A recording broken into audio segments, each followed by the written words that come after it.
감사합니다. 오늘은 맥주 감사 주일입니다. 오늘은 은혜에 감사하는 맥주절이란 제목으로 하나님의 말씀 증거하겠습니다. 우리 인생 모두가 다 행복하기를 원하죠. 나는 불행하고 싶다라는 사람은 아무도 없을 것입니다. 그러면 과연 이 행복은 어디에서 오는 것일까?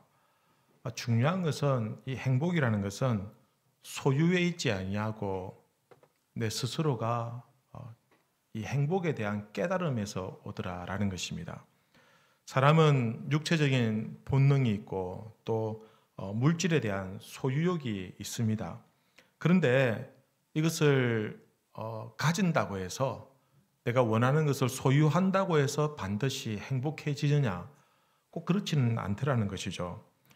식욕을 채우고 명예욕과 권력욕을 채운다고 해서 기쁨과 만족이 일시적으로는 올 수 있지만 그것이 오래 가지는 않더라라는 것입니다.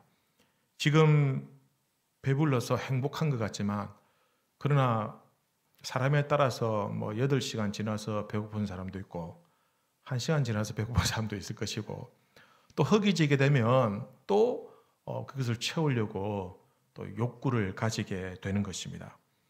어떤 사람들은 많이 가졌습니다. 누가 봐도 참 다 가졌다라고 할 만큼 많은 것들을 가지고 누리고 있는데 그러나 그 사람이 행복한 것이 아니라 본인 스스로는 나는 참 불행하다라고 생각하고 아주 극단적인 선택을 하는 그런 인생도 있더라는 것입니다. 돈과 명예를 다 가졌지만 나는 여전히 불행하다라고 생각하는 사람들이 의외로 많이 계십니다. 그리고 어떤 분들은 불행할 수밖에 없는 조건을 가지고 있는데 근데 정작 본인은 행복하게 사는 분들도 있더라라는 것입니다. 그러니 행복이라는 것은 소유하는 데 있지 아니하고 내가 행복에 대한 중요한 인생의 깨달음을 가지고 있을 때에 진짜 행복할 수 있다라는 것입니다. 더 나아가서 이 행복이라는 것은 이 깨달음을 통해서 어떤 깨달음을 가지느냐? 감사라는 것에 대해서 깨닫게 될 때에 행복은 감사에 이르게 된다라는 겁니다. 작은 일에도 참 고맙다, 감사하다라고 생각하면 그 감사하는 마음이 행복으로 이어지게 되는 겁니다. 사람은 언제든지 어디서든지 감사의 마음을 가지고 있으면 충분히 행복할 수 있습니다. 그러나 아무리 조건이 좋은 상황에 있다 할지라도 감사가 없다고 한다면 그는 절대로 행복하지 못하고 불행하다라는 겁니다. 왜냐하면 감사로 채워져야 될 그 자리가 있는데 그 자리에 원망과 불평이 가득하니 그 사람은 원망과 불평으로 인생을 낭비하게 되는 것입니다. 하나님은 우리 인생이 행복하길 원하십니다. 그래서 우리 인생이 행복하도록 하기 위해서 그 행복에 이르도록 감사하는 마음을 가지기를 원하신다라는 겁니다. 그 중에서 우리가 감사하지 못할 때가 많습니다. 그래서 하나님께서는 우리에게 감사할 수 있도록 우리를 가르쳐 주시고 때로는 훈련을 시키시고 때로는 정말 감사할 수 없는 상황인데도 불구하고 감사에 이르도록 우리를 강하게 훈육시킬 때도 있다라는 것입니다. 여러분, 훈련 가운데 가장 중요하게 생각하는 것은 하나님께서 중요하게 생각하는 것은 감사라는 것입니다. 왜냐하면 소유를 통해서 행복해지는 것이 아니라 감사를 통해서 행복해지기 때문에 하나님은 우리가 감사하도록 그렇게 훈련을 시킨다라는 것입니다. 그래서 하나님께서는 행복을 가져다 주는 이 감사한 삶을 살 수 있도록 하나님께서 우리에게 훈련을 시키는데 어떤 방법으로 훈련을 시키느냐? 절기를 주시면서 이 절기를 지키라라고 명령하십니다. 하나님은 이스라엘 백성들에게 다른 절기들도 많지만 꼭 3가지 3대 중요 절기를 가르쳐 주시면서 이것만큼은 꼭 지켜야 된다라고 말씀하십니다. 신명기 16장에 보면 너희 가운데 모든 남자는 1년에 3번 무교절과 칠칠절과 초막절에 내 하나님 여호와께서 택하신 곳에서 여호와를 배웠고 라고 말씀하고 있습니다. 3가지 절기가 있습니다. 유월절과 그리고 맥추절과 그리고 수장절. 여러분, 유월절은 어떤 절기냐? 유월절은 이스라엘 백성들이 그 애굽이란 나라에서 430년 동안 노예 생활을 했습니다. 그리고 430년의 그 모든 노예 생활 가운데 고난과 그 억압에서 이제는 하나님께서 그들을 건져 주셨습니다. 구원을 받습니다. 그래서 구원받은 것에 대해서 감사하는, 구원해 주신 그 하나님의 은혜에 감사하는 것이 유월절입니다. 수장절은, 수장은 저장한다는 뜻입니다. 1년 동안 농사를 짓고 창고에 추수한 것들을 저장하는 겁니다. 다른 말로 초막절, 때로는 장막절 이렇게 말합니다. 이스라엘 백성들이 1년 동안 하나님께서 지켜주신 은혜에 감사해서, 그리고 그 감사해서 절기를 지키는 것이 바로 수장절이다라는 겁니다. 그 다음에 맥추절입니다. 맥추절은 이스라엘 백성들이 이제 자유를 얻었습니다. 자유를 얻었는데 그들이 처음으로 자기들을 위하여 농사를 짓고, 그리고는 첫 번째 열매를 추수를 하게 됩니다. 그래서 이 첫 번째 열매를 하나님께 드리면서 하나님 은혜에 감사하는 것이 바로 맥추절이다라는 겁니다. 그리고 보니 이 3가지 절기에, 3대 절기에 공통 분모가 있습니다. 그것이 무엇입니까? 감사라는 겁니다. 감사. 굉장히 중요한 겁니다. 그들은 왜 감사의 내용으로 절기를 하나님께 지키라고 하셨을까요?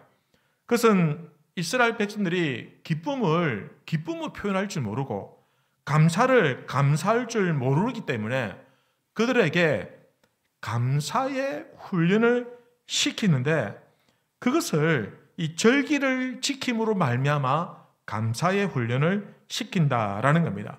그래서 감사하게 되면은 너희들은 만족하게 되고 행복하게 될 것이다 라는 것이 하나님의 뜻입니다. 근데 오늘날 감사라고 얘기하면 교회를 조금 다녀보신 분들은 어떤 생각이 딱 드냐면은, 감사하라고? 그럼 또 뭐 헌금하라는 것이냐? 또 뭘 봉사해야 되냐? 뭘 헌신해야 되느냐? 그 얘기 하는 거 아니냐? 라고 오해를 하시는데 절대로 그렇지 않습니다. 감사는 행복하기 위해서 하는 겁니다. 감사는 우리의 행복을 위해서 하는 겁니다. 우리의 기쁨을 위해서 감사하라라고 하나님께서 가르쳐주고 있습니다. 그러면 오늘 저희들이 맥주 감사절을 지키면서 특별히 우리가 맥주절에 감사해야 될 내용이 무엇인지 몇 가지로 살펴보도록 하겠습니다. 첫 번째는 하나님께서 지금까지 지켜주신 은혜에 감사하는 것이 맥주 감사절의 감사의 내용입니다. 여러분 한번 따라해 보시겠습니까? 오늘 한잔 하셨는데 저를 따라해 보시기 바랍니다. 지금까지 지켜주신 은혜를 감사합니다. 이스라엘 백성들이 광야에서 살기 전에 430년 동안 애굽에서 종살이를 했습니다. 그때에 여러분 노예로 살면 배불리 먹겠습니까? 집도 제대로 된 것이 없을 것이고 매일마다 노역을 하러 끌려 나가서 노동을 하고 그 다음에 배급받는 것을 겨우 먹고 그렇게 비참한 삶을 살았습니다. 그런데 하나님께서 이스라엘 백성들에게 그들의 믿음의 조상 아브라함에게 무슨 약속을 주셨냐면, 너희들이 하늘의 별과 같이 땅의 모래와 같이 많아질 것이다 라고 그렇게 축복해 주셨어요. 그래서 이 축복의 예언이 이루어졌습니다. 그들이 노예 생활로 있을 때도 점점 이스라엘 백성들의 숫자가 점점 많아졌습니다. 너무 많아지니까 애굽의 왕이 걱정이 된 겁니다. 저것들을 노예를 부리고 있는데 저것들이 적과 내통해서 반역을 일으키면 어떻게 되냐? 우리는 그냥 큰일 난다. 그래서 남자아이를 낳으면 다 죽이도록 하였고 여자아이를 낳으면 노예로 부려먹도록 했다라는 겁니다. 그러니 이스라엘 백성들이 얼마나 비참했겠습니까? 이러한 비참한 삶을 살고 있으면서 그들이 결국은 출애굽하게 되었고 하나님께서 그들을 자유케 하셨고, 그리고 이제 광야 생활을 지나고 그다음에 가나안 땅에 들어가기 위해서 요단강의 앞에 이르렀습니다. 그리고는 그때에 하나님께서 우리에게 구원을 주시고 은혜를 베풀어 주셨고 애굽에서 종되었던 그 모든 것들을 돌이켜보면서 어떻게 하라고요? 감사하라, 감사하라 라는 것입니다. 신명기 16장에 이렇게 기록합니다. 너는 애굽에서 종되었던 것을 기억하고 이 규례를 지켜, 맥추절에 관련된 이 규례를 지켜 행할지니라 라고 말씀하고 있습니다. 그래서 택한 백성을 하나님께서는 은혜로 살려주시고 그리고 그들을 구속하여 주신 것을 생각하여 감사하는 절기가 바로 맥추절이다라는 것입니다. 그러나 이스라엘 백성들의 문제는 무엇이냐면 너무 빨리 하나님의 은혜와 사랑을 잊어버렸다는 겁니다. 하나님의 은혜와 사랑을 분명히 받았습니다. 놀라운 은혜를 받고 축복을 많이 받았는데 근데 문제는 금방 그 모든 것들을 다 잊어버리고 원망하고 불평을 많이 했습니다. 조그만 일만 있어도 원망하고 조그만 일만 있어도 불평하고 애굽에서 노예로 고생하면서 아들을 낳으면 비참하게 죽임을 당하고 딸을 낳으면 노예로 끌려갔을 때 그때 하나님께 울부짖으면서 하나님 살아계시면 어떻게 이럴 수 있습니까? 하나님이 우리의 하나님이라고 하면서 왜 우리를 이렇게 애굽에서 종노릇하게 만드십니까? 우리를 구해 주십시오. 그래서 하나님께 그들을 구원해 주셨습니다. 그런데 그 은혜를 잊지 말고 감사하라고 했는데 그걸 금방 다 잊어버리고 불평하고 원망하더라라는 것입니다. 여러분 오늘날 우리의 문제가 여기에 있습니다. 우리가 가만히 돌이켜보면 참 하나님께 감사할 것이 많습니다. 그런데 그게 오래 가지 못해요. 금방 다 잊어버리고 또 금방 불평하게 되고 원망하게 되고 우리 신세를 한탄하게 되더라라는 것입니다. 미국의 덴버라는 곳에서 어떤 두 남녀가 데이트를 하다가 차 안에서 이렇게 막 즐겁게 자기들이 막 이렇게 얘기도 하고 연애도 하고 있는데 그만 그 차에 일산화탄소 가스가 새어가지고 그들도 모르게 정신을 잃어버렸습니다. 그래서 구조대가 와가지고 문을 두드리는데 깨어나지 않는 겁니다. 그 창을 깨고 그들을 끄집어내가지고 응급처치를 해가지고 겨우 살아날 수가 있습니다. 정말 천만다행한 일입니다.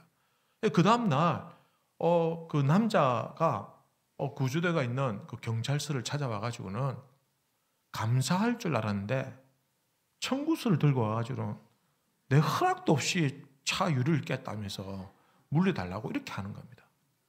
목숨을 구해줬는데 그렇게 원망하고 불평하고 손해보려고 하지 않더라라는 것입니다. 이스라엘이 딱 이와 같았습니다. 하나님께서 그들을 노예 생활 못했겠습니다. 하나님 살려주십시오 라고 했을 때 그들에게 자유를 주시고 그들은 이제는 새로운 나라를 이룰 수 있도록 길을 열어주셨는데 그런데 그들이 광야에 딱 들어가자마자 며칠 지나니까 먹을 게 없으니까 먹을 게 없다고 원망하고 차라리 막 종살이 할 때가 더 편했다 이렇게 불평을 하고 물이 좀 없다고 목말라 죽겠다면서 이렇게 원망을 하면서 막 이렇게 모세에게 찾아오고 아론에게 찾아오고 이렇게 난리가 났다라는 것입니다. 이스라엘이 광야에서 원래는 한 달 정도만 지나면은 하나님이 약속한 땅에 갈 수 있습니다. 그런데 원망하고 불평하니까 하나님께서 그들을 안 되겠다. 그대로 들어갔다가는 가나안 땅에 들어가서도 여전히 불평하고 원망하겠구나. 그래서 그들을 교육시키고 훈련시키기 위해서 광야에서 한 달이 아니라 40년을 보내게 하셨다라는 것입니다. 그리고는 그들이 하나님의 백성답게 될 수 있도록 훈련시키시고 가르쳐 주셨다라는 것입니다. 이스라엘이 40년 동안 이런 광야에서 어떻게 살았겠습니까?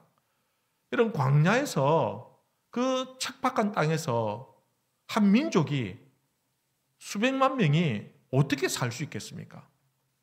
하나님의 은혜로 살았던 것입니다.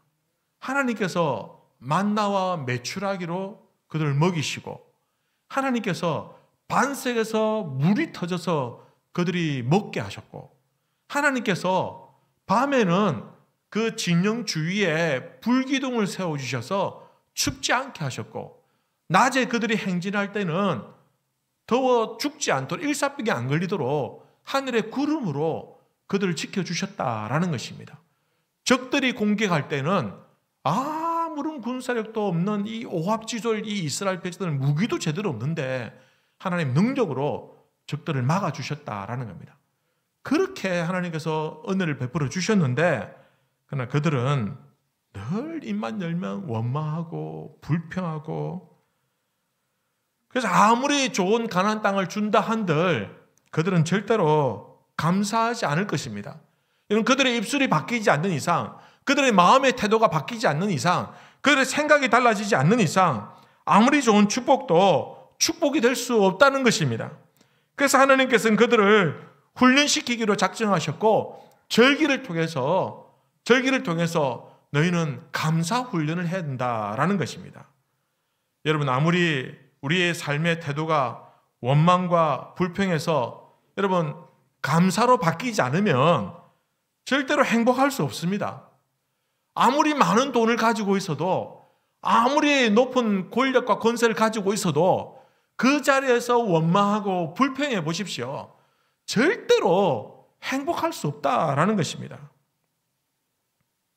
우리 가정과 우리 직장과 우리 자녀들, 우리 교회에 여러분 어려움이 있었지만 하나님께서 자기 백성들의 기도를 들으시고 그 어려움을 헤쳐나올 수 있도록 해주셨다고 한다면 그 은혜에, 그 사랑에 감사할 수 있어야 된다라는 것입니다. 여러분, 한때 저희 교회가 오래된 이야기지만 교회 어려움을 당할 때 여러분 얘기 들어보면 교회 가기 싫었대요. 장로님인데 교회 가기 싫었대요. 얼마나 교회 가면은 답답하고 마음이 아프고 힘들었으면 그렇게까지 하셨을까라는 생각이 듭니다.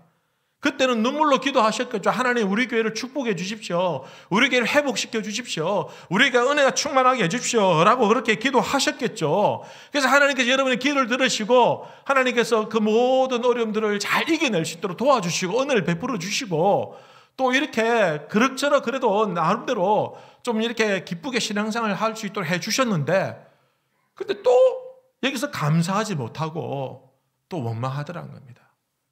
목사님 설교 사투리를 쓰니 많이 뭐.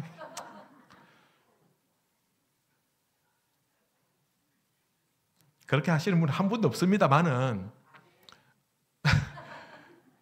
우리가 조그만 일에도 옛날 생각하면 아무것도 아닌데 눈에 들어오지도 않았는데 지금 많은 걸 가지고 많은 것을 누리다 보니까 조그마한 일에 감사가 아니라 원망이, 불평이 나오게 되더라라는 것입니다. 다 잊어버린 겁니다. 다 까먹었습니다. 까먹었다는 말이 무슨 말인지 아시죠? 다 잊어버렸다는 뜻입니다. 손잡고 눈물로 기도할 때는 간절했는데 언제 그랬냐는 듯이 다 잊어버리니 다시 옛날로 돌아가 버리는 겁니다. 하나님께서 우리 가정에게, 우리 자녀들에게, 우리 남편과 아내에게 복을 주셨는데 그때 그 어려움이 있었지만 참 하나님의 은혜로 잘 넘어가고 극복했는데 그걸 잊어버리고 또다시 연약함과 나약함을 볼 때 원망이 나오고 불평이 나오지 않느냐라는 것입니다. 사랑하는 성도 여러분, 우리 교회가 이제 부흥의 정심에 서서 계속해서 성장하고 그 가운데 우리 성도님들이 정말 하나님이 주시는 그 축복을 받는 비결은 무엇이냐? 하나님께서 베풀으신 은혜에 감사하는 것입니다. 감사하시길 바랍니다. 그것을 잊는 순간 우리는 다시 옛날로 돌아갈 수밖에 없는 겁니다. 두 번째는 이런 매일 주신 은혜를 감사하는 것입니다. 이스라엘 백성들은 농사를 지을 때 가을에 파종을 합니다. 그러면 파종할 때 물이 필요하잖아요. 그때 하나님께서 비를 주시는데 그것을 성경에서 이른비라고 말합니다. 그리고 해가 넘어가면 이제 3, 4월쯤 되면요. 또 그때 가서 이제 추수하기 얼마 전에 물이 필요하거든요. 그때 또 하나님께서 비를 주셔서 그것을 늦은 비라고 이렇게 말합니다. 만약에 이 이른 비와 늦은 비가 적절하게 오지 않으면 그냥 농사를 망칠 수밖에 없는 겁니다. 그래서 하나님께서 이른 비와 늦은 비를 주시면서 그들에게 축복을 주시고 결실을 맺게 하십니다. 그래서 첫 번째 수확을 하게 되고 그것을 하나님께 드리면서 맥추 감사로 지킨다라는 것입니다. 사람들은요, 이 이른 비와 늦은 비, 이 평범한 일상의 비에 대해서 이게 굉장히 중요한데, 어쩌면 농사의 결정적인데 이걸 감사할 줄 몰랐다라는 것입니다. 여러분, 우리 삶에서, 우리의 인생에서 이른 비와 늦은 비와 같은 것들이 많이 있습니다. 여러분, 사람들은요, 언제 감사합니까? 특별한 일이 있을 때 감사합니다. 우리 자녀들이 좋은 대학 가고 좋은 직장 얻고 결혼해가지고 아이를 낳는다, 성진했다 이러면은 야, 감사하다, 이번 주 감사한금 드리자 막 이렇게 합니다. 남편 성진하면 감사하다. 여러분 너무 이렇게 좋은 일이 많이 생기면 집을 샀다든지 갑자기 좀 생각하지 않은 돈을 많이 벌었다든지 이러면은 다 감사하죠. 그런데 특별한 일이 아니어도 우리가 감사할 수 있어야 된다라는 것입니다. 영국에 매튜 헨리라는 아주 유명한 설교자가 있었습니다. 이분이 평소에 지나가던 그 골목길에서 한 번도 그런 일이 없었는데 한 번은 강도를 만나서 가진 거 다 빼앗기고 안 뺏기려고 하다가 얻어맞아가지고 막 상처를 입고 집에 돌아오니까 가족들이 무슨 일이냐면서 왜 이렇게 됐냐고 하니까 아무런 말도 안 하고 자기 서재에다 가서 기도를 했습니다. 뭐라고 기도했냐면, 하나님, 저는 지난 10년 동안 이 골목길을 지나면서 아무런 사고가 없었는데 제가 하나님께 한 번도 감사하지 못했습니다. 저를 무사히 집에 돌아온다는 것이 너무 당연한 일이라 감사가 없었습니다. 하나님, 저희 무지를 용서하시고 이제부터는 매일마다 그 골목길을 무사히 지나 집으로 돌아올 때마다 감사하게 해주십시오 라고 기도했습니다. 여러분, 생각해 보십시오. 사람들이 특별한 일이 있을 때만 감사하죠. 여러분, 예를 들어서 또 큰 사고가 났지만 그래도 그럭저럭 잘 넘어가면 또 감사합니다. 여러분, 암에 걸려가지고 막 수술을 하게 되고 항암 치료받고 5년 7년 막 끙끙 앓다가 검사인데 완치되었습니다 하면은 얼마나 감사합니까? 그런데 여러분, 병 안 걸리니까 더 감사하지 않습니까? 그렇지 않습니까? 난 한번 체험하고 싶다, 암 한번 걸리자, 이런 분이 있습니까? 한 명도 없을 것입니다. 근데 우리는 그렇게 큰 어려움을 겪고 난 다음에 비로소 감사하게 되는데, 그 전에 일상에 매일마다 하나님께서 우리에게 주신 그 은혜를 생각해 보면 감사할 수 있어야 된다라는 것입니다. 오늘 집에 돌아갔을 때에 여러분, 남편이 눈 뜨고 있는 거 감사하시기 바랍니다. 요즘 그런 우스갯소리 하신다는데 70, 80대 해가지고 아침에 눈 뜨고 일어나면 부인이 그렇게 싫어한다는데 뭐라도 시킬 수 있잖아요. 여러분, 청소라도 시킬 수 있으니까 감사하시기 바랍니다. 우리 자녀들 우리 뜻대로 안 될 때 너무 속상하고 마음 상하시죠. 그래도 하나님께 감사할 것이 더 많지 않습니까? 원망하고 불평할 거 있는데 그거보다 감사할 수 있는 것이 더 많으면 그냥 감사하자는 것입니다.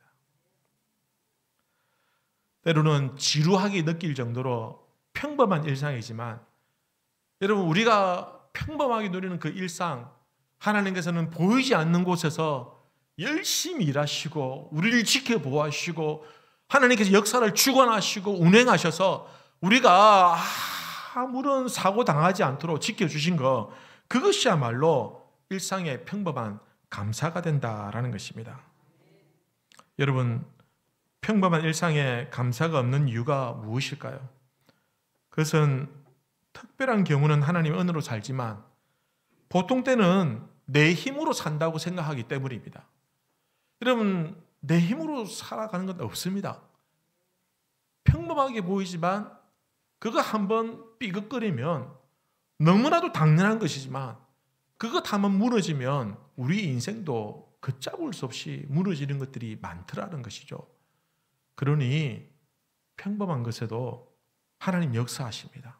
내 힘이 아니라 하나님 능력으로 되는 줄로 압니다. 그러니 그거 감사하시기 바랍니다. 여러분 걷는 것도 감사하십시오. 오늘 교회 오실 때 걸어서 오신 분도 있죠. 그죠? 한 10분, 15분 정도 걸으신 분들도 계실 건데 더운데 왜 이리 머노? 그렇게 생각하시면 안 됩니다. 여러분 걸어서 올 수 있다는 거 감사하지 않습니까? 언젠가는 걷지 못할 때도 있지 않겠습니까? 우리 인생에. 여러분 먹고 싶은 거 여러분 먹을 수 있는 것도 감사합니다. 여러분 육고기를 치아로 이로 씹어 먹는 것도 감사한 일입니다. 여러분 오늘 저녁에 고기 드시면 감사하면서 드시기 바랍니다. 여러분 만약에 이 치아가 약해서 무너지면 어떻게 드시겠습니까? 고기를 빨아 드시겠습니까? 녹을 때까지 입에 담아 두시겠습니까? 이빨 하나 건강해도 치아 하나 건강해도 감사할 수 있다라는 것입니다. 고린도전서 15장에 보면 이렇게 말씀하십니다. 그러나 내가 나된 것은 하나님의 은혜로 된 것이니 내게 주신 그의 은혜가 헛되지 아니하여 내가 모든 사도보다 더 많이 수고하였으나 내가 한 것이 아니요 오직 나와 함께 하신 하나님의 은혜라. 사랑하는 성도 여러분, 우리는 매일 하나님의 은혜를 감사할 수 있는 주의 백성들 되시길 바랍니다. 마지막 세 번째는 하나님께서 부어주실 은혜를 기대하며 감사하는 것입니다. 여러분 오늘의 감사는 여러분 내일의 더 큰 감사의 씨앗이 되는 것입니다. 오늘 우리가 감사하는 이유는 지금까지 지켜주신 하나님의 은혜에 감사하고 지금도 함께 지켜주시고 일하시는 그 하나님 은혜에 감사하고 또 앞으로 더 놀라운 은혜와 사랑을 부어주실 것을 믿으며 감사의 씨앗을 뿌리는 것입니다. 그러나 지금 감사하고 심는 것이 아까워서 심지 않으면 나중에 내일 내가 거둘 수 있는 감사의 제목이 없다는 것입니다. 여러분 내일도 감사하고 장차 미래에도 우리가 계속해서 감사하는 인생이 되기 원한다고 한다면 지금 감사의 씨를 뿌려야 된다라는 것입니다. 감사는 우리를 위기 가운데 구하지만 이런 불평과 원망은 우리를 더 큰 위기로 몰아넣는 것입니다. 이런 감사는 우리를 더 큰 미래로 이끌어가지만 원망과 불평은 우리를 옛자리로 돌아가게 만든다라는 것입니다. 성도 여러분, 지금도 좋았지만 앞으로 더 좋을 줄로 믿습니다. 감사할 때에. 여러분 오늘까지 우리를 은혜로 부어주셨지만 앞으로 하나님께 더 부어주실 줄로 믿습니다. 감사할 때에. 여러분 우리가 감사하면 앞으로 더 잘 될 것입니다. 더 뜨거워질 것입니다. 더 감사하게 될 것이고 더 크게 될 줄로 믿습니다. 더 크게 하나님께서 우리를 사용하여 주신다라는 것입니다. 여러분 하나님의 사람은 감사하는 사람입니다. 원망하고 불평하는 사람은 절대 하나님 사람 될 수 없습니다.